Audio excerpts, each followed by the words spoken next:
যেই ছেলে সব মেয়েদেরকে ইগনোর করে সেই ছেলেকে আমি ইগনোর করতেছি। আমার লেভেলটা বুঝতে পারছেন? তোমার এই অ্যাটিটিউডটাই আমার ভালো লাগে।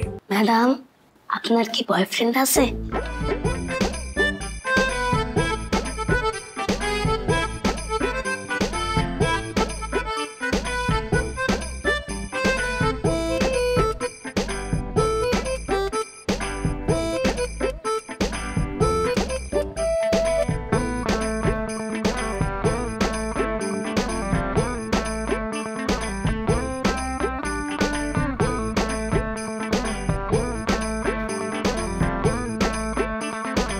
তুমি মনে হয় লেখাটা ঠিক মতো পড়ো নাই।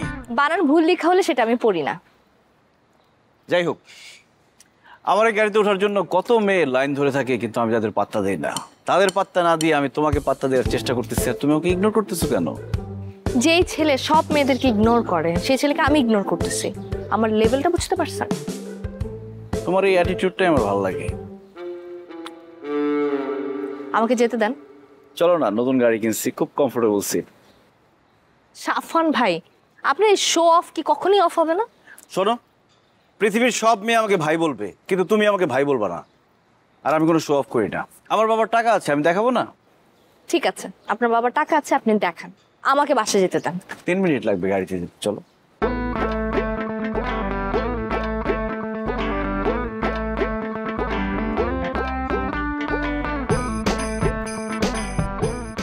স্যার, উনি কি আপনি অপমান করে গেল?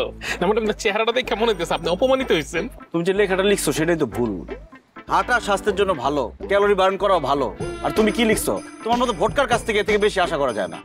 লেখা ভুল, বানান ভুল, কিন্তু আপনি যে অপমান হয়েছেন এটা একদম ভুল না স্যার, এটা একদম ঠিক। আমি অফিসে যাচ্ছি, তুমি হাইটে হাইটে আসবে। খবরদার রিক্সা চড়বো না। স্যার, গাড়িতে উঠবো না আমি? জি না, আপনি হাইটে আসবেন। কি স্যার? ম্যাডাম, আমার না পড়তে ভালো লাগতেছে না, চলে না লুডো খেলি। রাফিন, শেষ করো। ম্যাডাম, আপনার কি বয়ফ্রেন্ড আছে? কোন ধরনের প্রশ্ন রাফিন? বলেন না ম্যাডাম। বয়ফ্রেন্ড কি? আপনি না আমার ম্যাডাম, বয়ফ্রেন্ড কি তা জানেন না? আপনি না জানলে আমাকে কি শেখাবেন? আমি তোমাকে পাঠ্য বইতে যা আছে সেটা শেখাতে এসেছি। বয়ফ্রেন্ড কি গার্লফ্রেন্ড কি সেটা শেখাতে আসিনি। শেষ করো। আমি জানি বয়ফ্রেন্ড কি।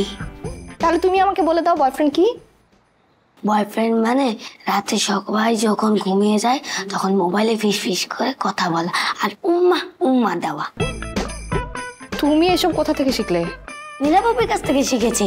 আমি যখন ঘুমিয়ে যাই তখন নীলাপপি তার বয়ফ্রেন্ডের সাথে রাত্রে ফিস ফিস করে কথা বলে। আর ম্যাম, উম্মা উম্মা কি? উম্মা কি তোমার জানতে হবে না। আর শোনো, কারো কথা গোপনে শোনা কিন্তু ভালো না, একদম উচিত না। ম্যাম, আমি তো গোপনে শুনি না, আমি তো শুয়ে শুয়ে। ওই একই কথা রাফিন। আজকে কেউ বাসায় নিয়ে একদম মুখ ফুটেছে, তারপরও